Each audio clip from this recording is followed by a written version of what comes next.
ಕೌರವ ಪಾಂಡವರ ಅಂತ ಇದ್ದಾಗ ರಾಕ್ಷಸರು ಮತ್ತು ದೇವ್ರದ್ದು ಅಂತ 2 ಗ್ರೂಪ್ ಇತ್ತು. ಈಗ ಇದು ಒಂದರಲ್ಲೇ ಇದೆ, ಅಂದರೆ ನಮ್ಮ ಬಾಡಿಲೇ ಇದೆ. ಒಂದು ನೆಗೆಟಿವ್, ಒಂದು ಪಾಸಿಟಿವ್. ರಾಕ್ಷಸನು ನಮ್ಮೊಳಗೆ ಇದ್ದಾನೆ, ದೇವರು ನಮ್ಮೊಳಗಡೆ ಇದ್ದಾನೆ. ನೀನು ಯಾವಾಗ ಲೋವರಲ್ಲಿ ಇರ್ತೀಯೋ, ಅಂದರೆ ಸಿಗರೇಟು ಎಕ್ಸೆಟ್ರಾ ಎಕ್ಸೆಟ್ರಾ, ಆವಾಗ ನಿನಗೆ ಆ ಒಂದು ಎನರ್ಜಿ, ಲೋವರಲ್ಲಿ ಎನರ್ಜಿಲಿ ಇರ್ತೀರ.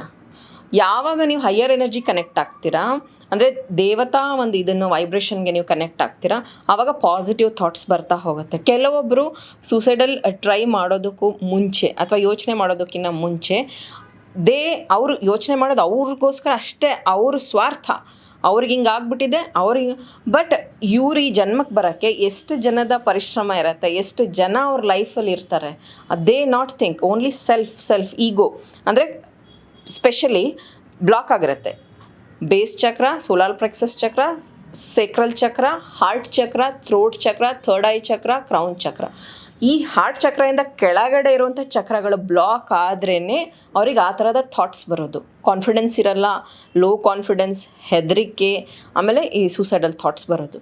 ಸೊ ನಾನು ಹೇಳೋದು, wear crystals, meditate daily and chant ಮಾಡ್ಕೊಳ್ಳಿ. ನೀವು ಯಾವುದೇ ರಿಲಿಜಿಯನ್ ಅವರಾಗಿರ್ರಿ, ನಿಮ್ಮ ರಿಲಿಜಿಯನ್ಗೆ ಸಂಬಂಧಿಸಿದಂಥ ಮಂತ್ರಗಳನ್ನು ಮನೆಯಲ್ಲಿ ಪ್ಲೇ ಮಾಡಿ, ನಿಮ್ಮ ಮಕ್ಕಳಿಗೆ ಅವರು ತಗೊತಾ ಇಲ್ಲ ಅಂದರೂ ಬಲವಂತವಾಗಿ ಕೆಲವೊಂದು ಚಾಂಟಿಂಗ್ಸ್ನ ಹೇಳ್ಕೊಡಿ ಅವರಿಗೆ.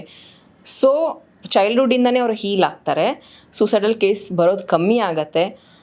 ಈ ಲೋವರ್ ಎನರ್ಜಿಲಿ ಇದ್ರೇ ಆ ಥರದ ಕೇಸ್ ಜಾಸ್ತಿ ಆಗೋದು, ಆ ಥರದ ಥಾಟ್ಸ್ ಅವ್ರಿಗೆ ಬರುತ್ತೆ.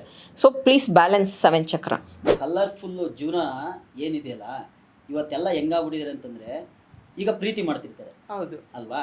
ಪ್ರೀತಿ ಮಾಡ್ಬೇಕಾದ್ರೆ ಏನು ನೋಡ್ತಾರೆ ಅವ್ರನ್ನ, ಅಯ್ಯೋ ಅವ್ರು ಅಲ್ಲಿ ಇದಕ್ಕೆ ಹೋದ್ರಂತೆ, ಫಾರಿನಿಗೆ ಹೋದ್ರಂತೆ, ಇಲ್ಲಿ ಟ್ರಿಪ್ ಹೋದ್ರಂತೆ, ಇಷ್ಟನ್ನಷ್ಟೇ ಫೋಕಸ್ ಮಾಡಿರ್ತಾರೆ, ಆಯಿತಾ? ಅದಾದಮೇಲೆ ಅವ್ರು ಮದುವೆ ಆದ್ರೆ, ಬೇರೆ ಆದ್ರೆ, ಮದುವೆ ಆದಮೇಲೆ ಹೆಂಗಿದ್ದಾರೆ ಇದೆಲ್ಲ ನೋಡೋದೇ ಇಲ್ವಲ್ಲ ಜನ. ಇವತ್ತಿಗೆ ಏನಿದೆ ಅಷ್ಟೇ ನೋಡ್ತಿದ್ದಾರೆ ಜನ, ಅದೇ ಸಮಸ್ಯೆ ಆಗ್ತಿರೋದು.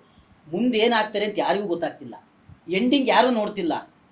ಯಾವತ್ತು ಏನಂತಂದ್ರೆ, ಇವತ್ತು ಏನು ಜನಕ್ಕೆ ಏನು ಬೇಕು, ಮೊಬೈಲಾಗಿ ಇಡ್ತಾರೆ, ಇವರಿಬ್ಬರು ಜೋಡಿಯಾಗಿ ಇದು ಮಾಡ್ತಾರೆ, ರೀಲ್ಸ್ ಮಾಡ್ತವ್ರೆ, ಇವನೇನೋ ಎಷ್ಟು ಚೆನ್ನಾಗಿದ್ದಾರೆ, ಇವನೇನೋ ಗೋವಾಗೆ ಹೋಗಿದ್ದಾನೆ. ಇವತ್ತಿನ ಪ್ರೆಸೆಂಟ್ ನೋಡ್ತಿದ್ದಾರೆ, ಫ್ಯೂಚರನ್ನು ನೋಡ್ತಿಲ್ಲ ಯಾರು. ಅದರಿಂದ ಮುಂದಿನ ಭವಿಷ್ಯನ ಯಾರೂ ಹುಡುಕ್ತಿಲ್ಲ. ಆಮೇಲೆ ಅವ್ರು ಮುಂದೇನಾದ್ರು ಅಂತೇಳಿ ಅವ್ರು ಇದರಲ್ಲೇ ನೋಡ್ರೆ ಗೊತ್ತಾಗುತ್ತೆ. ಈಗ ಎಷ್ಟೊಂದು ಜನ ರೀಲ್ಸ್ ಮಾಡೋದ್ರಲ್ಲೇ ಅವ್ನು ಯಾರೋ ಮನೆ ನೇಣಾಕಂಡು ಸತ್ತೋದ. ಕ್ಷಣಿಕ. ಎಲ್ಲರಿಗೂ ಏನಾಗ್ತಿದೆ ಅಂತಂದರೆ, ಈಗ ನೋಡಿ, ಈಗ ಡೈವರ್ಸ್ಗಳು ಜಾಸ್ತಿ ಆಗ್ತಿದೆ. ಏನಕ್ಕೆ ಜಾಸ್ತಿ ಆಗ್ತಿದೆ? ಕಾರಣ ಏನಂತಂದರೆ, ನಿಮಗೆ ಅವ್ನು ಚೆನ್ನಾಗಿರೋದು ಅಷ್ಟೇ ಬೇಕಿರೋದು. ಈಗ ಸಂತೋಷವಾಗಿ ಎಲ್ಲ ಟ್ರಿಪ್ ಹೋಗೋಣ ಬಾ ಅಂದರೆ ಬರ್ತಾರೆ, ಎಣ್ಣೆ ಹೊಡೆಯೋಣ ಬಾ ಅಂದರೆ ಬರ್ತಾರೆ, ಆಯಿತಾ? ಎಲ್ಲ ಸಿನಿಮಾಕ್ಕೆ ಹೋಗೋಣ ಅಂದರೆ ಬರ್ತಾರೆ. ಅವನಿಗೆ ಕಷ್ಟ ಅಂದರೆ ಯಾರು ಬರೋಲ್ಲ, ಯಾಕೆ ಅಲ್ವಾ? ಅಂದ್ರೆ ಏನಿಲ್ಲ, ಕಷ್ಟ ಯಾರಿಗೂ ಬೇಕಾಗಿಲ್ಲ. ಕಪಲ್ ಆಗ್ಲಿ, ಫ್ಯಾಮಿಲಿ ಆಗ್ಲಿ, ನಾನು ಫ್ಯಾಮಿಲಿ ಸೇರಿ ಹೇಳ್ತೀನಿ. ನಾನು ಯಾಕೆ ನನ್ನ ಫ್ಯಾಮಿಲಿಗೆ ಅಷ್ಟು ಜವಾಬ್ದಾರಿಯುತವಾಗಿರ್ತೀನಿ ಅಂದರೆ, ನನ್ನ ಫ್ಯಾಮಿಲಿ ನನ್ನ ಕಷ್ಟ ಕಾಲದಲ್ಲಿ ನನಗಿನ್ನ ಚೆನ್ನಾಗಿ ಸ್ಟ್ರಾಂಗ್ ಆಗಿ ನಿಂತಿದೆ ಅಲ್ವಾ? ಅದಕ್ಕೆ ನಾನು ಏನೇ ಮಾಡಿದ್ರು ಇವತ್ತು ಫ್ಯಾಮಿಲಿಗೋಸ್ಕರನೇ ಮಾಡ್ತೀನಿ. ಯಾಕೆಂದ್ರೆ ನನಗೆ ಅಷ್ಟು ಪ್ರೀತಿ ಕೊಟ್ಟಿದ್ದಾರೆ. ಯಾಕೆಂದರೆ ಕಷ್ಟದಲ್ಲಿ, ಈಗ ನಾನು ಬೆಂಗಳೂರಿಗೆ ಬಂದಾಗ ನಮ್ಮ ಅಪ್ಪ ನಮ್ಮ ಅಮ್ಮ ಹೇಳಿದ್ದು ಒಂದೇ ಮಾತು, ನೀನು ಏನಾರ ಮಾಡು, ಕೆಟ್ಟದ್ದು ಮಾಡಿ ನಮಗೆ ಕೆಟ್ಟ ಹೆಸರು ತರಬೇಡ ಅಂತ. ನಾನು ಇವತ್ತಿಗೆ ಇಲ್ಲಿ ಬಂದಾಗ 11 ವರ್ಷ ನನ್ನ ನಂಬಿ ಕೈ ಬಿಟ್ಟಿದ್ದಾರೆ, ₹1 ಕೇಳಿಲ್ಲ ನನಗೆ. ಅಂತಂದರೆ ನನ್ನ ಮೇಲೆ ಅವ್ರಿಗೆ ಎಷ್ಟು ನಂಬಿಕೆ ಇದೆ, ಆ ನಂಬಿಕೆ ನಾನು ಉಳಿಸ್ಕೋಬೇಕಾ? ಆ ನಂಬಿಕೆ ನಮ್ಗೆ ಉಳಿದೇ ಉಳಿಯುತ್ತೆ. ಯಾಕೆಂದ್ರೆ 11 ವರ್ಷ ನಾನು ಸುಮ್ಮನೆ ಬಿಟ್ಟಿದ್ದಾರೆ. ನಾನು ಇಲ್ಲಿ ಬೇಕಾದ್ರೆ ಬಂದು ಸಿಗರೇಟ್ ಸೇರ್ಕೊಂಡು ಎಣ್ಣೆ ಗಿಣ್ಣೆ ಮಾಡ್ಕೊಂಡು ಏನು ಬೇಕಾದ್ರೂ ಮಾಡ್ಬೋದಿತ್ತು, ನನ್ನನ್ನು ಕೇಳರೇ ಇರಲಿಲ್ಲ.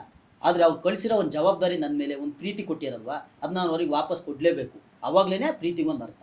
ಅದಕ್ಕೇ ನನ್ನ ಮೇಲೆ ಅವ್ರಿಗೆ ಅಷ್ಟು ನಂಬಿಕೆ.